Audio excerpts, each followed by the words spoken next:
Alvin ate his breakfast in silence.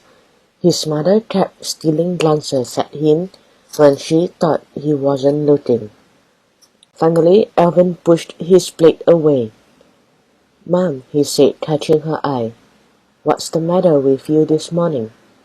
Gracie So's hand trembled and tea slopped over the rim of her cup. "What do you mean?" she taunted nervously. The chimes of the clock on the wall broke the silence between them. Alvin decided to ask the question that was on his mind. "What time did you get home?" he began bluntly. His mother met his gaze. "Around midnight. You were asleep." "It must have been a very long meeting," Alvin probed. His mother looked surprised. "Meeting? Oh, you mean the local shopkeepers?" She laughed and shook her head. "No, I just went out with some friends for a change. Then I went on for a coffee." "Friends? Plural?" Alvin noted. "Not friends, singular." He didn't know whether to believe her or not. "We all went bowling," his mother continued.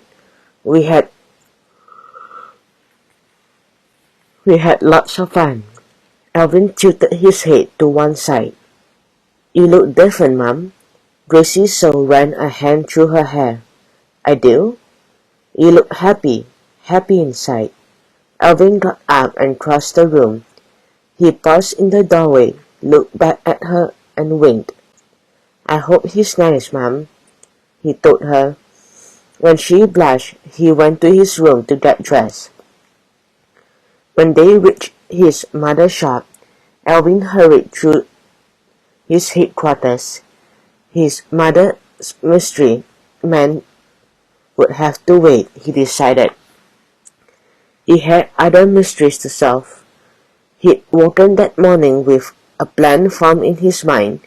He knew it was the most dangerous idea he'd ever had.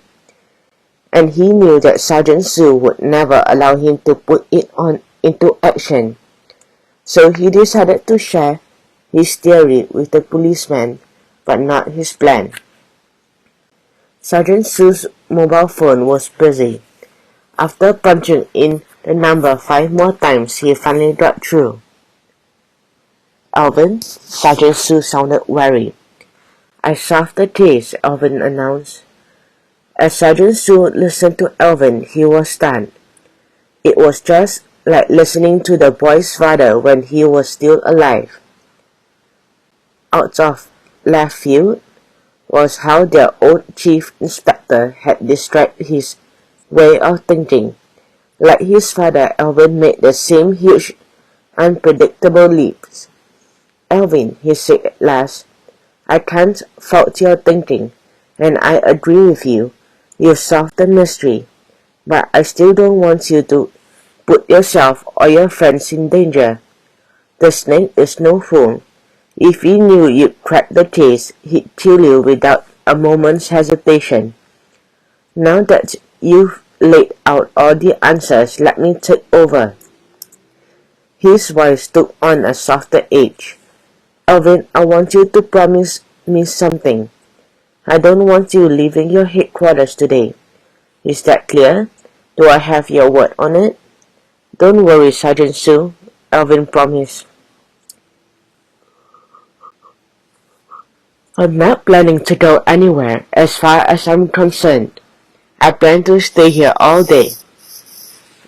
Which was the truth, Alvin thought as he tilled the car. He had absolutely no plans to leave headquarters. He wanted to stay where the snake could find him. Then it was time to make the second call, the important one that could unravel the case. Alvin checked his watch. He wanted to put his plan into action before his friends arrived. He agreed with Sergeant Sue. He didn't want to risk their lives. However, he felt quite sure he could look after himself.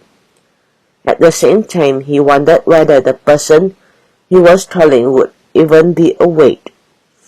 She was the kind of girl who enjoyed her luxuries, and he was certain that sleeping in late would be one of them. Too bad, he thought grimly. Business is business. To his surprise, Tai answered on a sudden ring. Tai, he began cheerily.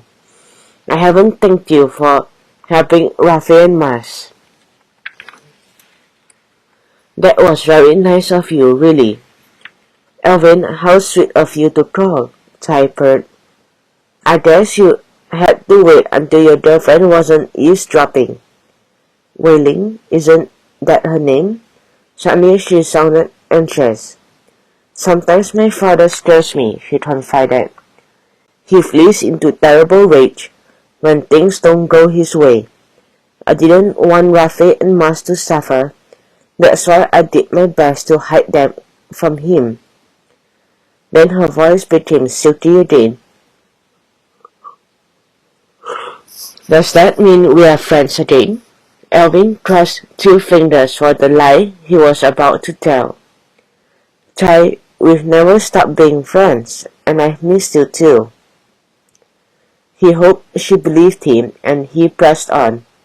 And in return for your help, I want to help your father. You want to help my father? Tai's tone was immediately suspicious. Is this a trap, Alvin? Alvin laughed. No, it's not. It's just that I want him to stop trying to kill us. I figured if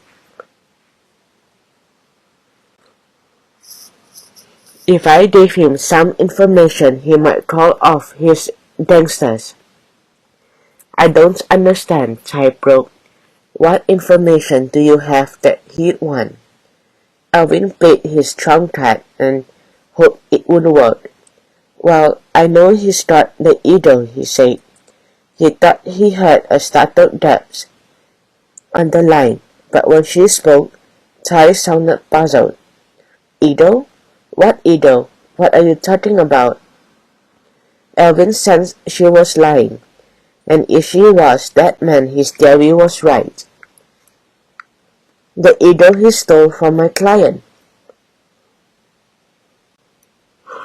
Professor Julius Jung. He paused and dropped his voice dramatically. I want you to tell your father that I know that he's looking for what he's looking for, and I know where to find it. I see, said Tai quietly. And what do you want him to do? I want him to meet me and take me to the Edo, Alvin replied. When he cut the call, he sat back and wondered if the snake would take his bait. An hour passed, and Alvin began to think his plan had backfired. As Sergeant Sue had reminded him, the snake was no fool. Perhaps he'd seen through Alvin's phone call. He wouldn't walk into a trap so easily. When Wailing arrived, followed by Sinchita and Azizu, Alvin began to panic. When Rafi and Mas arrived, he jumped to his feet in alarm. Somehow he had to send them away. We are not working today, he told them breezily. I mean, Sergeant Sue has ordered me to drop the case.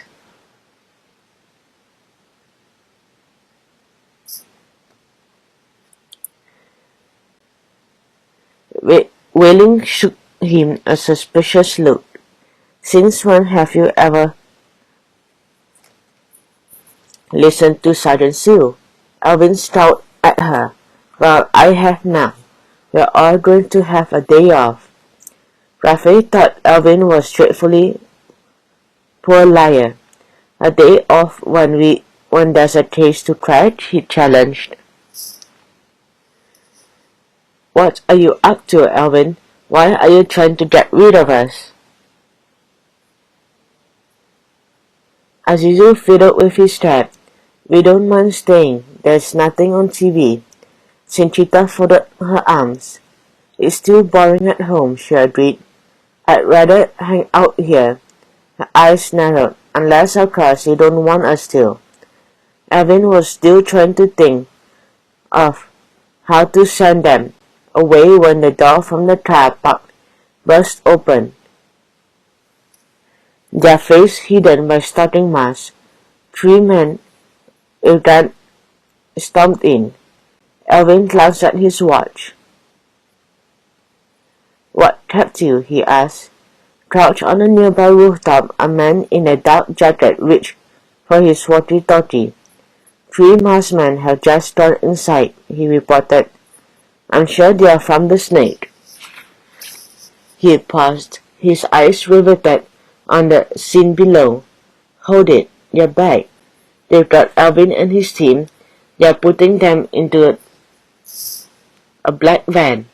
Alvin and his investigators were bundled into a windowless van where their mobile phones were seized. The doors were bolted from the outside and the engines roared into life. The van sped from the car park into the morning traffic, swerving abruptly around the corners and hurling its passengers from one side to the other. "Alvin, what is going on?" Rafe demanded. Alvin gave his friends a guilty look. "I'm sorry, Rafe. I had a plan I wanted to test out. I just didn't expect you all to arrive so early." Mars glared at him. "What plan?" She was fuming. Her new shoes had been staff climbing into the van. "Well, I cracked the case last night," Alvin began, "and then I rang Ty this morning to trick her into telling her father that I knew everything. I figured that was the only way I could find the Eagle and Professor Jung." "What?" Wailing exploded as the van swayed around another corner. "Alvin, that was crazy, and how could you trust that girl? Now the Snake will want to kill us." "But it wasn't meant to work out like that," Alvin tried to explain. Cinchita rolled her eyes. "Alvin, how do you take such risks? You better hope that someone saw us being kidnapped." The van rumbled on. Nobody spoke. Azizu thought he'd heard the sound of a helicopter, but said nothing. Anyhow, he was too busy watching Wailing's beauty spot. It hadn't stopped twitching since they'd been locked in the van. He fiddled with his cap and wondered where they were being taken to.